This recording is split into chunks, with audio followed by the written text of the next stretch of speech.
cukup singkat deh, tapi kalau ditanyakan dalam soal itu bervariasi gitu ya. Nanti di sini sudah kakak buat pengertian, unsur-unsur, penggolongan dan sumber hukum. Bisa perhatikan ke depan supaya adik-adik lebih memahami apa inti daripada materi hukum dan penggolongan. Yuk kita mulai. Hukum dan penggolongannya. Pertama sekali kita harus mengerti pengertian daripada si hukum. Pengertian hukum itu banyak, menurut para ahli juga banyak. Tapi kakak ambil inti atau secara harfiah, hukum itu adalah segala peraturan yang bersifat memaksa dan mengatur tingkah laku manusia. Maka segala tingkah laku manusia itu diatur oleh hukum. Intinya, hukum itu adalah mempunyai sanksi yang tegas. Ya, jadi ketika melakukan kesalahan sudah ada sanksi atau hukuman, maka itu sudah termasuk dari hukum. Berdasarkan pasal 1 ayat 3, apa isinya, Dik? Iya, benar. Negara Indonesia itu adalah negara hukum. Mantap. Yuk, unsur-unsur hukum. Mari kita lihat. Ini juga pernah ditanyakan dalam soal. Unsur-unsur hukum yang pertama kakak buatkan di situ adalah adanya peraturan mengenai tingkah laku manusia dalam pergaulan masyarakat. Ya, adanya peraturan mengenai tingkah laku manusia dalam pergaulan masyarakat. Maka yang diatur hukum ini adalah tingkah laku kita dalam kehidupan sehari-hari atau dalam pergaulan si masyarakat. Yang kedua, peraturan itu dibuat oleh badan resmi atau hukum itu dibuat oleh badan resmi. Yang ketiga, hukum sudah pasti bersifat memaksa. Memaksa berarti kita harus menjalankan hukuman atau konsekuensi dari apa yang kita lakukan. Yang keempat, sanksinya tegas atau hukumannya sudah jelas. Dan yang terakhir, unsur hukum itu adalah mengandung perlindungan yang efektif bagi mereka yang terkena hukum. Nah, berikut adalah unsur-unsur hukum sudah kakak jabarkan. Ada 5 poin. Peraturannya itu mengatur tingkah laku dalam pergaulan masyarakat. Peraturan dibuat oleh badan resmi, bersifat memaksa, sanksinya tegas, dan mengandung perlindungan efektif bagi mereka yang terkena hukum. Yuk, unsur-unsur negara. Unsur negara, kalau dikatakan sebuah negara itu rule of law, maka harus ada ciri-cirinya atau ada unsurnya. Mari kita lihat. Yang pertama, yang paling sering atau yang kerap sekali kita dengar itu adalah supremasi hukum itu. Nah, mungkin adik-adik ada yang sudah paham atau ada yang belum mengerti apa yang dimaksud daripada si supremasi hukum. Sudah kakak buat di sini pengertiannya. Supremasi hukum ialah dalam negara hukum yang berdaulat atau dalam sebuah negara dikatakan negara hukum yang memiliki kekuasaan yang paling tinggi adalah hukum. Kalau negara tersebut memiliki kedaulatan hukum, maka sudah boleh dikatakan supremasi hukum. Contoh, negara Indonesia. Tadi kakak sudah buat pengertiannya atau sudah kakak buat penjelasannya di pasal 1 ayat 3. Jelas dikatakan negara Indonesia adalah negara hukum. Benarlah kalau Indonesia menganut supremasi hukum. Kalau tahun ini adik-adik kakak jumpa soal, alasan Indonesia dikatakan sebagai supremasi hukum, jawab saja pasal 1 ayat 3. Next, yang kedua, unsur rule of law, kedudukan yang sama di hadapan hukum. Kalau ditanya alasannya atau buktinya, adik-adik boleh menjawab pada pasal 27 itu ayat 1. Setiap warga negara bersamaan kedudukannya di hadapan hukum dan pemerintahan wajib menjunjung tinggi hukum dan pemerintahan tanpa terkecuali. Itulah dasar hukum daripada si kedudukan yang sama di hadapan hukum. Yang ketiga, HAM itu terjamin. Hak asasi manusia itu terlindungi. Itulah dikatakan negara itu supremasi hukum kalau HAM-nya itu lebih ditegakkan atau lebih diutamakan. Maka ada 3 poin kalau dikatakan rule of law. Supremasi hukum, kedudukan yang sama di hadapan hukum, dan terjaminnya atau tegaknya hak asasi manusia. Paham sampai di sini? Yuk, kita masuk. Yang paling yang tidak pernah luput ditanyakan dalam soal kepenasan apapun. Yang pertama itu adalah sumber-sumber hukum. Di sana ya, sumber-sumber hukum mungkin adik kakak sudah paham. Sumber-sumber hukum itu ada berapa? Ya, bayangkan saja 1, 2, 3, 4, 5 itu sumber hukum. Maka tugasmu di rumah adalah harus menguasai pengertian daripada sumber hukum ini. Ya, yang pertama undang-undang. Adik kakak mungkin sudah tahu ya, undang-undang itu adalah peraturan tertulis. Bisa undang-undang pendidikan, undang-undang otonomi daerah, undang-undang lalu lintas, dan lain sebagainya. sebagainya. Yang kedua, kakak buatkan adalah kebiasaan. Kebiasaan itu contohnya hukum adat. Kebiasaan itu adalah perilaku yang dilakukan berulang-ulang sehingga menjadi sebuah peraturan. Contohnya hukum adat. Maka hukum adat di setiap daerah atau wilayah itu berbeda-beda ya. Nah, jurisprudensi. Jurisprudensi kakak buat pengertian di sini. Sama-sama kita baca yuk. Jurisprudensi adalah keputusan hakim terdahulu yang dijadikan dasar keputusan hakim lain dalam memutuskan perkara. Maka seorang hakim ketika ingin mengambil keputusan dalam sebuah kasus perkara sidang, dia juga harus boleh membandingkan keputusan-keputusan hakim yang sebelumnya. Maka dia tidak boleh sembarangan mengambil keputusan. Ada perbandingannya. Ya, itu namanya jurisprudensi. Kamu ambil intinya saja, jurisprudensi adalah keputusan hakim terdahulu. Itu. Next. Habis jurisprudensi, ada kakak buatkan di situ adalah traktat. Oke, yuk kakak buat pengertian di situ traktat. Sama-sama kita baca. Traktat adalah perjanjian antar negara. Kalau dikatakan perjanjian antar negara, maka boleh boleh dua negara atau boleh lebih dari dua negara. Kalau hanya dua negara dikatakan bilateral, dua negara.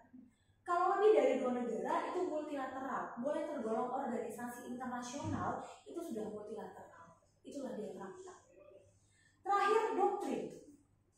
Doktrin juga pernah muncul soal 2 tahun lalu. Doktrin itu kakak buatkan di sini adalah pendapat para sarjana atau pendapat para ahli-ahli hukum yang dijadikan sumber hukum terkhusus di Indonesia. Yuk sama-sama kita ulang. Nah, sumber hukum 1, ya, 2, 3, 4, iya, dan yang terakhir adalah doktrin. Yuk kita masuk ke inti materi penggolongan hukum. Yuk kakak buatkan di sini. Sengaja tidak kakak buat pengertiannya biar nanti sama-sama kita jelaskan. Yang pertama penggolongan hukum A. Yang pertama menurut sumbernya. Di sini sudah kakak buat pengertiannya, Kak ya? Oke? Tapi nggak salah kita ulang. Berdasarkan sumbernya, penggolongan hukum itu yang pertama adalah undang-undang, yang kedua kebiasaan, yang ketiga jurisprudensi, yang keempat doktrin, yang terakhir adalah traktat. Jangan lupa ya Kak ya, undang-undang, kebiasaan, jurisprudensi, doktrin, dan traktat. Itu sumber. Next, bentuk. Kalau berdasarkan bentuk dibagi hanya 2 bagian. Yang pertama ada hukum tertulis. Dikatakan hukum tertulis itu berarti dia sudah ada bukti autentiknya, sudah berbentuk atau sudah tertulis di sebuah naskah, di sebuah dokumen, kira-kira seperti itulah dia hukum tertulis. Nah, bagaimana Kak kalau hukum tidak tertulis? Kalau hukum tidak tertulis dia sama seperti hukum adat. Ya, hukum adat itu tidak tercantum, tapi warga masyarakatnya itu sudah melakukannya. Itu ibarat seperti tradisi. Itu hukum adat. Next, menurut tempat berlakunya, hukum nasional. Kalau hukum nasional, adik-adik jumpa soal tahun ini, jawablah hukum nasional itu adalah hukum yang berlaku di sebuah negara. Hukum yang berlaku di negara Indonesia, kalau ditanya, itu adalah hukum nasional. Itulah yang berlaku di sebuah negara. Kebalikannya Kak, hukum internasional. Hukum internasional itu adalah hukum yang berlaku di negara asing. Ketika kita berada di negara asing, maka kita wajib mematuhi hukum yang berada di negara tersebut. Itu namanya hukum internasional. Next, menurut waktu berlakunya. Waktu berlakunya itu ada 2. Yuk, yang pertama. Iya, pintar. Ius constitutum. Ius constitutum boleh dicatatkan di situ. Ya, sengaja memang tidak kakak buat pengertiannya supaya adik-adik lebih aktif nanti di situ. Tuliskan di catatannya, ius constitutum itu ialah hukum yang berlaku pada masa sekarang atau hukum yang berlaku pada saat ini. Itu adalah ius constitutum. Apa yang kita kerjakan sekarang itu adalah ius constitutum. Kebalikannya, ius constituendum. Balikanlah, catatkan di buku tulisnya. Ius constituendum itu ialah hukum yang berlaku di masa yang akan datang. Ya, kalau sekarang sudah dirancang hukum yang akan berlaku sekitar 5 tahun, 3 tahun ke depan, itu namanya ius constituendum. Ya, dia berlaku di masa yang akan datang, tapi sudah dirancang saat ini. Terakhir memaksa dan mengatur. Setiap hukum itu maka sifatnya memaksa dan mengatur. Mengatur itu berarti mengatur seluruh masyarakat, memaksa berarti wajib memaksa atau wajib melaksanakan sanksi daripada hukum itu. Terakhir, menurut isi hukum privat juga pernah ditanyakan dalam soal NAKU, yang artinya hukum privat itu adalah hukum yang mengatur perseorangan atau pribadi. Hukum yang mengatur perseorangan atau pribadi namanya hukum privat. Kalau ditanya tahun ini contohnya apa hukum privat, adik-adik boleh menjawab itu adalah hukum dagang. Maka antara kakak dengan si seseorang itu hukum privat. Ya, next publik. Hukum publik itulah hukum yang mengatur warga negara dengan negaranya. Ya ulang. Hukum publik adalah hukum yang mengatur warga negara dengan negaranya. Kebalikan daripada si privat. Nah, hukum tata negara itu sistem negara, sistem pemerintahan yang diaturnya. Boleh pajak di situ, boleh administrasi. Ya. Nah, terakhir, sumber hukum perundangan RI. Ini juga pernah muncul dalam soal. Sumber hukum, adik-adik harus bisa membedakan. Kalau hanya ditanya sumber hukum, ini jawab ya nak ya. Ini jawab, jangan ini. Ya, lebih fokus ke soal nanti. Tapi kalau dibilang sumber hukum perundangan RI, ada jawab yang 4 ini. Ada perundangan RI-nya. Nah, tapi kalau ini cuma sumber hukum doang. Yuk sama-sama kita bahas. Sumber hukum perundangan RI yang pertama itu adalah proklamasi. Yang kedua dekret presiden yang berlaku pada tanggal berapa nak? Mantap. 5 Juli 1959. Undang-Undang Dasar 1945 selaku sumber hukum dan Surat Perintah 11 Maret atau disingkat Suprasma. Proklamasi, dekret, undang-undang, dan Suprasma.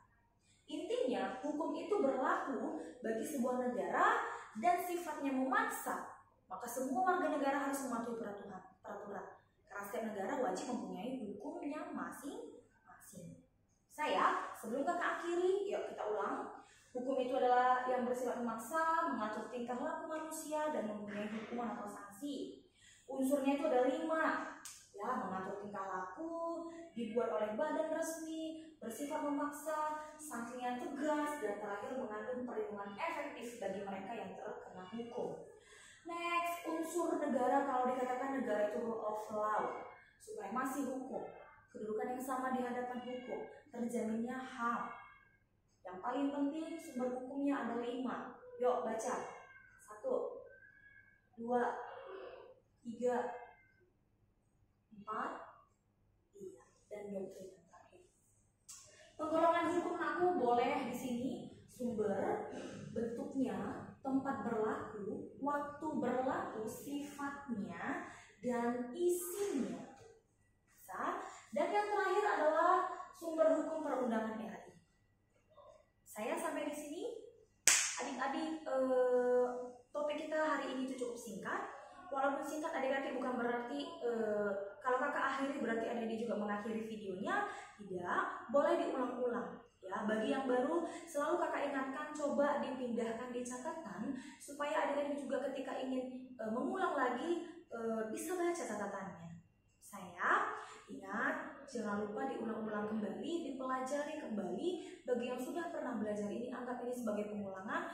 Bagi yang belum, anggap ini sebagai mengejar ketertinggalan. Sekian dulu materi dari kakak hari ini. Semoga adik-adik kakak semakin memahami topik daripada hukum dan penggolongannya. Selamat belajar, selamat berlatih, dan selamat siang.